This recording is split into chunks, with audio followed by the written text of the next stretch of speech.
Minha namorada disse: eu preciso morar sozinha por um tempo. Uma semana depois, o ex dela ajudou na mudança, e foi aí que eu percebi que espaço significava uma nova vida sem mim. Meu nome é Ethan.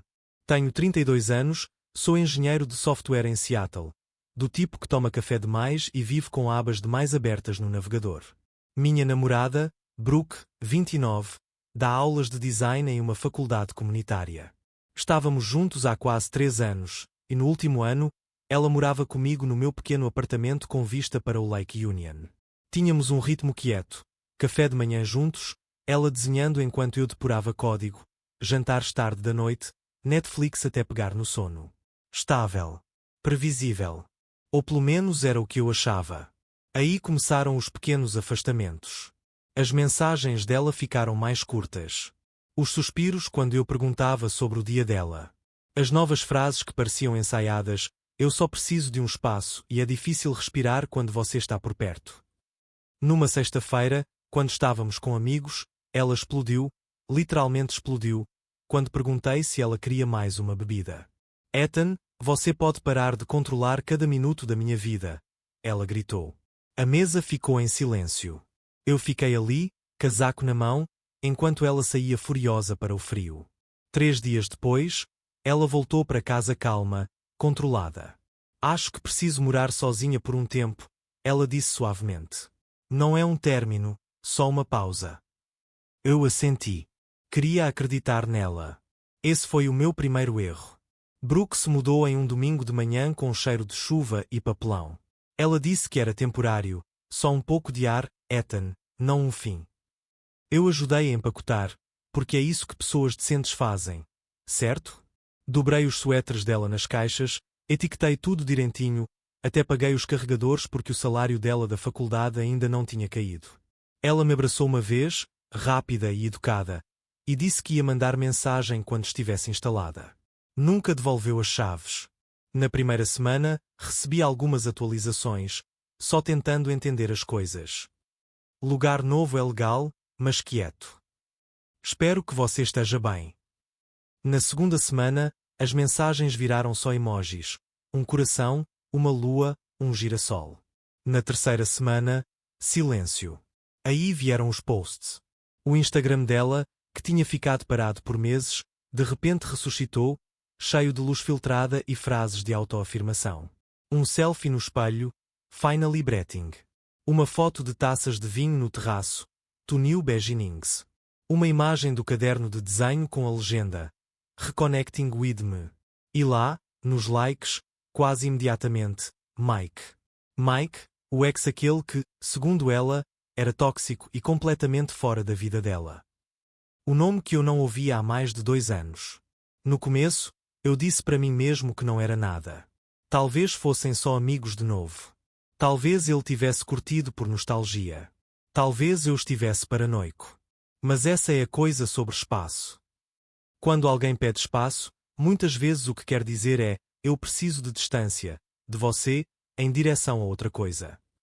Eu abaixei a cabeça, me enterrei no trabalho, tentei deixar que ela viesse até mim. Cheguei até a mandar flores para o apartamento novo dela, tulipas brancas, às favoritas, com um bilhete escrito sempre torcendo por você. Ela nunca mencionou. Aí veio o jantar.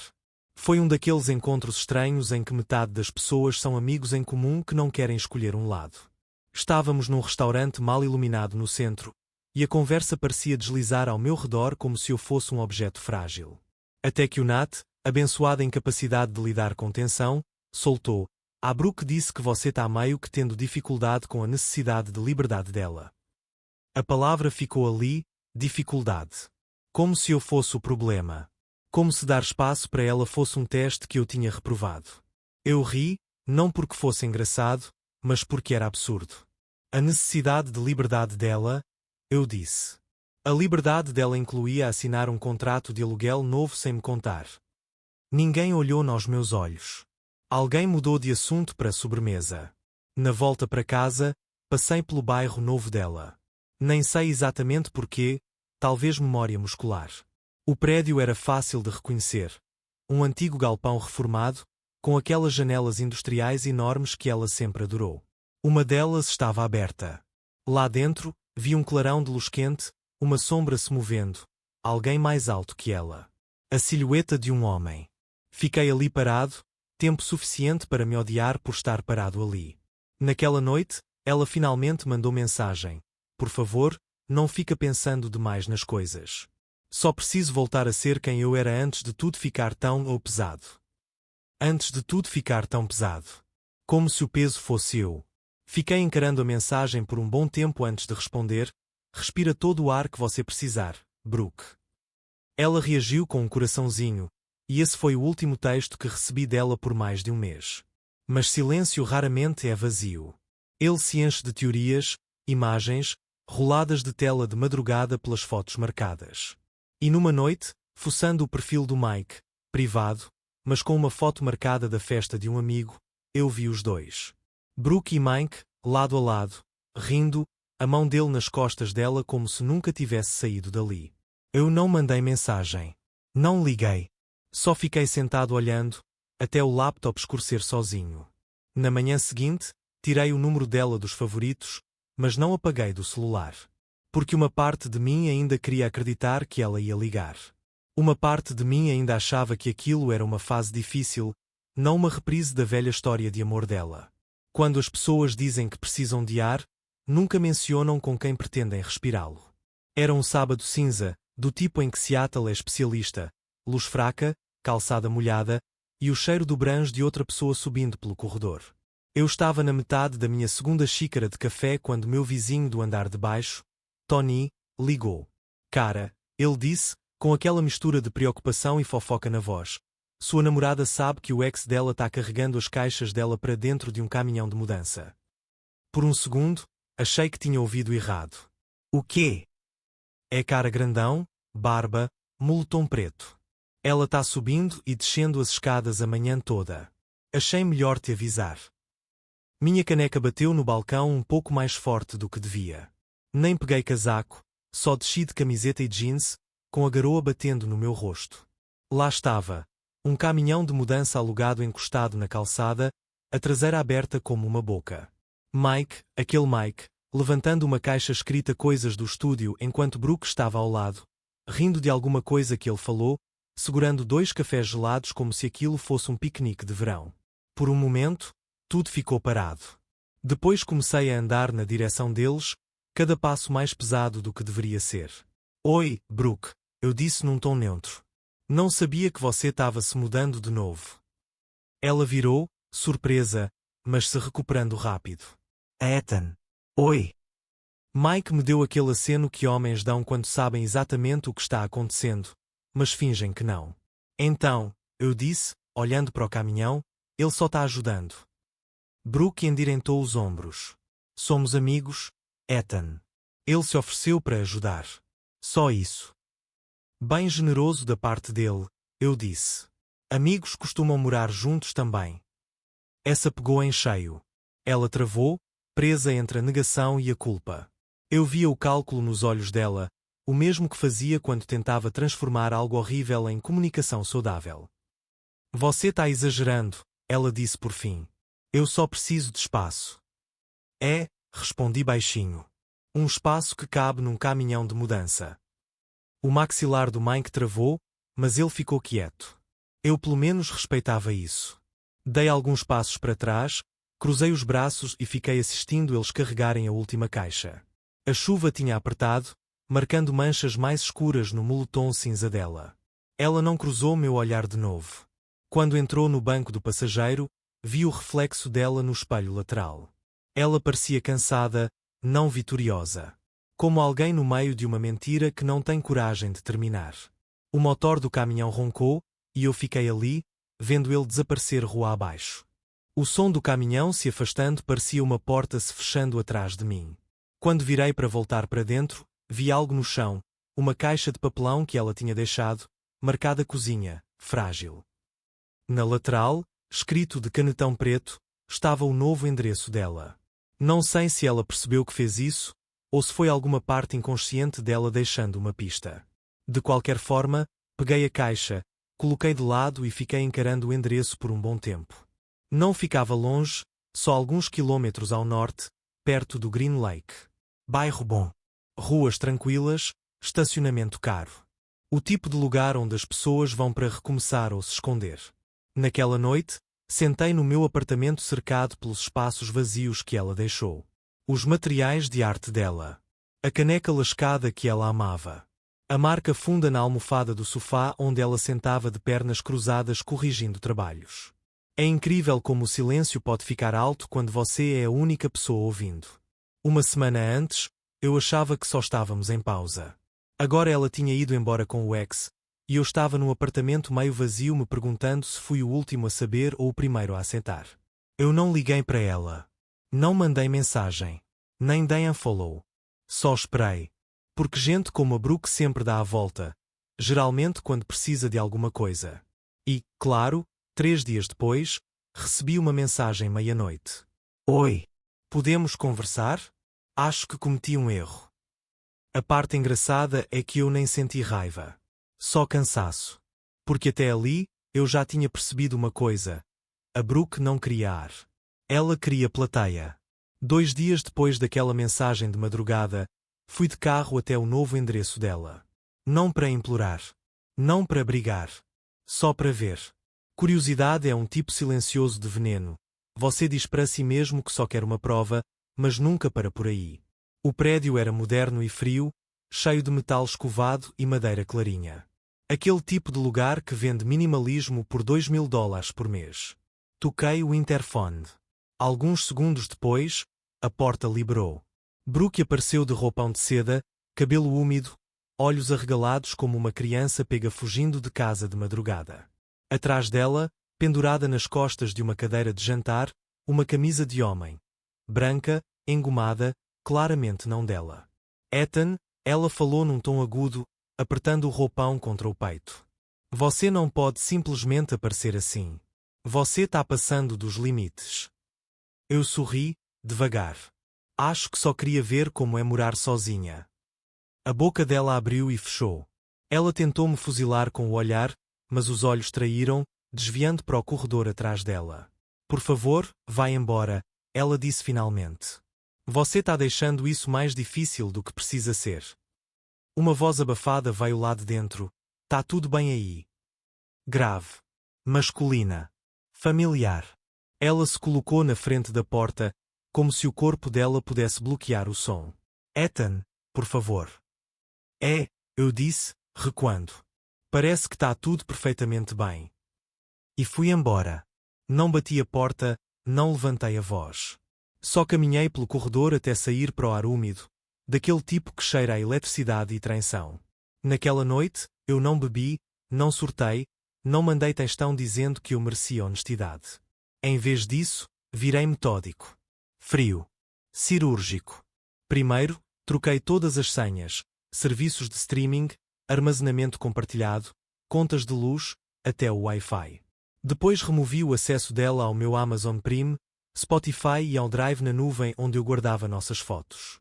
Cada traço da vida compartilhada, apagado com cuidado. Aí as partes práticas. Liguei para o banco, tirei o nome dela como usuária autorizada do cartão de emergência em que eu tinha colocado ela. Cancelei a matrícula dela na academia, que eu estava pagando por causa do orçamento apertado que ela alegava. Por fim, troquei as fechaduras. Cada clique no teclado parecia um corte, limpo, deliberado, final. À meia-noite, a versão digital de nós não existia mais. Na manhã seguinte, acordei com 3 mensagens não lidas. Brooke, você não tinha o direito. Brooke, a gente combinou uma pausa, não vingança. Brooke, isso é imaturo, Ethan. Você está provando porque eu precisava de espaço. Respondi com uma única mensagem. A pausa acabou quando o seu ex começou a pagar metade do aluguel. Pela primeira vez desde que foi embora, ela não respondeu. Mais tarde naquele dia, chequei meu e-mail por hábito e vi uma notificação automática. Ela tinha tentado entrar na minha conta da Apple. 2 vezes. Depois no meu Hulu. Depois no armazenamento online onde ela guardava planos de aula. Todos negados. Foi como ver alguém batendo em uma porta que antes abria sem esforço. 2 dias depois, uma amiga em comum, Jenna, me ligou só para saber como eu estava. Tradução: a Brooke andava desabafando. Segundo ela, eu tinha perdido a cabeça e trancado ela para fora da própria vida. Ela disse que você está sendo cruel, murmurou Jenna, desconfortável. Cruel? Eu disse, mantendo o tom calmo. Ela comentou que agora mora com o Mike. Silêncio. Depois um pequeno suspiro. Espera, o quê? Ela falou para todo mundo que ainda está se encontrando, que está ficando temporariamente na casa de uma amiga. Então talvez o amigo dela devesse parar de deixar camisas dele nas cadeiras. Eu quase ouvi os pensamentos da Jenna se rearrumando do outro lado. Ethan, eu nossa. Tá. Ok. Depois disso, o círculo de amigos ficou quieto. Nada de convites com pena. Nada de perguntinhas mansas se eu estava me curando. Só silêncio, e, pela primeira vez, isso soou como paz. Mas a Brooke não tinha terminado. Claro que não. 3 dias depois, recebi outra mensagem, longa, emotiva, naquele tom que ela usava quando queria parecer razoável enquanto girava a faca. Ethan, você não entende como é se sentir presa. Eu não planejei nada disso. Você me sufocava sem perceber. O Mike é só familiar. Eu preciso de tempo para descobrir quem eu sou sem você definindo isso. Por favor, não transforma isso numa coisa feia. Eu encarei a mensagem por um tempo e respondi. Não sou eu que tô deixando feio, Brooke. Só tô deixando você viver a verdade que queria tanto. Depois silenciei a conversa. É engraçado como o espaço funciona. Quando você dá, as pessoas percebem o quão vazio ele é. Uma semana depois, o universo pareceu conspirar a favor dela. Brooke tinha descoberto a combinação perfeita de encontro social e plateia para maximizar o drama. Era aniversário do Max, festa no apartamento de um amigo em comum, bar na laje, luzinhas penduradas. Eu nem planejava ir, mas o Tony, meu vizinho, insistiu para eu dar uma passada para um encontro tranquilo. Cheguei cedo, fingindo casualidade, tomando uma cerveja que eu nem sentia o gosto, rolando o feed no celular enquanto ela dominava o ambiente como diretora de teatro. E então ela me viu. Os olhos da Brooke travaram nos meus, o passo acelerou, e em segundos ela estava na minha frente, com um halo de velas e julgamento atrás dela. Ethan, ela disse, com a voz alta, exagerada. Você precisa parar de parecer tão miserável. Nós dois cometemos erros. O grupo ao redor se ajeitou. Metade se encolheu, sentindo a tensão como eletricidade no ar. Eu sorri. Devagar. Medido. Você tem razão, eu disse. Meu erro foi achar que eu amava uma pessoa. Descobri que era só um contrato de aluguel compartilhado. Uma onda de risadinhas percorreu o grupo. Não cruéis, não altas, mas certeiras. O sorriso da Brooke tremeu. As bochechas ficaram vermelhas. Ela abriu a boca, depois fechou de novo. Não dei a ela a satisfação de continuar. Ela tentou se recompor. Ethan, isso não é justo. Justo? Eu cortei, gentilmente, inclinando um pouco. Eu fiquei vendo você se mudar com o ex, levar metade das minhas coisas e postar como se fosse uma grande jornada épica de independência. Esse é o tipo de justiça em que eu vivo. O resto da noite foi um borrão de olhares desconfortáveis, cochichos e selfies cuidadosamente ensaiadas da Brooke. Toda vez que o celular dela vibrava, eu sabia que era o Mike curtindo os posts, deixando coraçãozinho, ajudando a reforçar a narrativa que ela escolheu. Ethan, o ex-controlador e infeliz.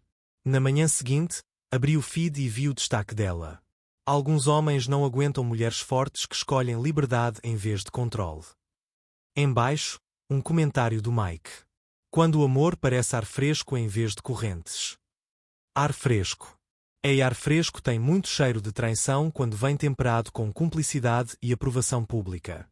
Eu não comentei. Não reagi.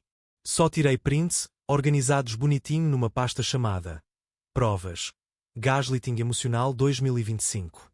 Nos dias seguintes, vieram mensagens e ligações. Amigas dela tentando defender a honra. Conhecidos em comum questionando como eu estava lidando com tudo, até o Tony mandando. Cara, você tem certeza que tá bem? Ela tá, distorcendo muito a história. Respondi. Tu bem. Tu vendo a história acontecer em tempo real. E eu tenho provas. Depois disso, tudo ficou mais quieto. Em público, a Brooke ainda tinha a narrativa dela. Forte, Independente, vítima.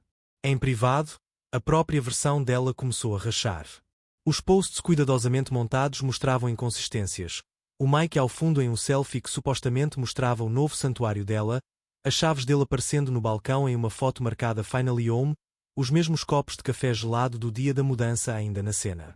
A verdade, como sempre, tem uma teimosia própria.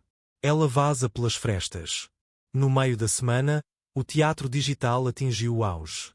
Ela postou uma legenda longa e emotiva sobre recuperar a própria vida, preenchida com fotos de pôr do sol e frases inspiradoras. O Mike apareceu de novo nos comentários, se encaixando na narrativa com cuidado. Nada como ver alguém crescendo dentro de si mesma. Olhando tudo aquilo, eu não senti raiva. Nem vontade de responder. Só clareza. Percebi então que a questão não era provar que ela estava errada ou envergonhá-la.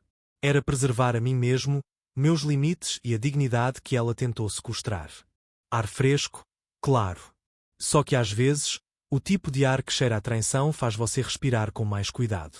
Na sexta, os posts dela começaram a diminuir. As hashtags sobre liberdade e independência continuavam, mas os comentários começaram a mudar. Amigos em comum fazendo perguntas discretas, percebendo padrões, uma desconfiança gentil. As rachaduras na história eram pequenas, quase invisíveis, mas estavam lá. E eu sabia que o momento tinha chegado, aquele em que a verdade, como água, encontra sempre o caminho até o ponto mais baixo. Porque todo espetáculo, cedo ou tarde, chega ao fim. Demorou alguns dias para o silêncio se assentar, aquele tipo de silêncio que não é vazio, é intencional, uma linha desenhada na areia. Sem mensagens. Sem posts. Sem amigos filtrando novidades até mim. Só o meu apartamento, o zumbido leve do aquecedor e a certeza de que a tempestade tinha passado. Voltei às minhas rotinas. Café de manhã, código durante o dia, leitura na varanda enquanto a cidade se estendia abaixo de mim. Pequenas vitórias. Terminar um projeto no trabalho, não checar o perfil dela, gostar do silêncio de uma vida que era totalmente minha de novo. As ondas sociais que ela tinha provocado voltaram até mim de jeitos inesperados. Amigos em comum, antes presos no meio, começaram a fazer perguntas.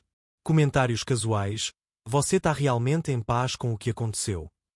Ou, ela falou X, mas as dúvidas sobre a narrativa dela cresciam quietas.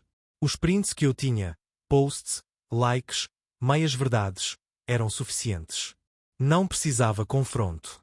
Os fatos falavam mais alto do que qualquer performance online. Recebi até uma mensagem do Tony, meu vizinho. Cara, ela tá distorcendo tudo na internet. A galera tá começando a perceber. Eu não respondi. Não precisava. A verdade em movimento tinha vida própria. A calma que veio depois não foi cinematográfica. Não houve grandes confrontos, nem posts vingativos, nem exposição pública. Só ordem. A minha ordem. Devolvi chaves de uma caixinha reserva, conferi minhas contas, caminhei pelo apartamento me sentindo leve. Espaços que pareciam pesados de tensão agora estavam amplos. Minhas estantes, minhas plantas, até o sofá onde ela sentava. O apartamento era meu de novo, livre de manipulação. Semanas depois, os posts da Brooke continuaram, mas sem aquele tom teatral. As pequenas inconsistências ficaram mais óbvias. Uma amiga mandou discretamente um print de um texto em que ela falava de liberdade e espaço, mas a seção de comentários estava cheia de questionamentos educados. Não era mais a minha briga. De um jeito estranho, o universo tinha-se alinhado. Eu não comemorei. Não provoquei. Não precisei. A vitória estava no silêncio, no limite que eu mantive, na dignidade que continuei intacta. A lição era clara. Manipulação e senso de direito só vão até onde você permite, e esse limite é você. De vez em quando, a Brooke ou o Mike apareciam em algum lugar em comum, uma sombra rápida passando pela janela de um restaurante ou uma foto marcada no Instagram. Eu não tremia. Não reagia. Reconhecia o passado, guardava na memória como quem guarda arquivos numa pasta, e seguia em frente. A vida tinha ritmo de novo, uma autoridade tranquila que era só minha. Quando o inverno chegou, percebi algo essencial. O ar estava, de fato, diferente. Não cheirava mais a traição, nem a raiva, nem a arrependimento. Só ar limpo, quieto. O tipo que só aparece quando você recupera seu próprio espaço, sua própria vida, sua própria história. E foi aí que entendi: a pausa nunca foi dela para pegar.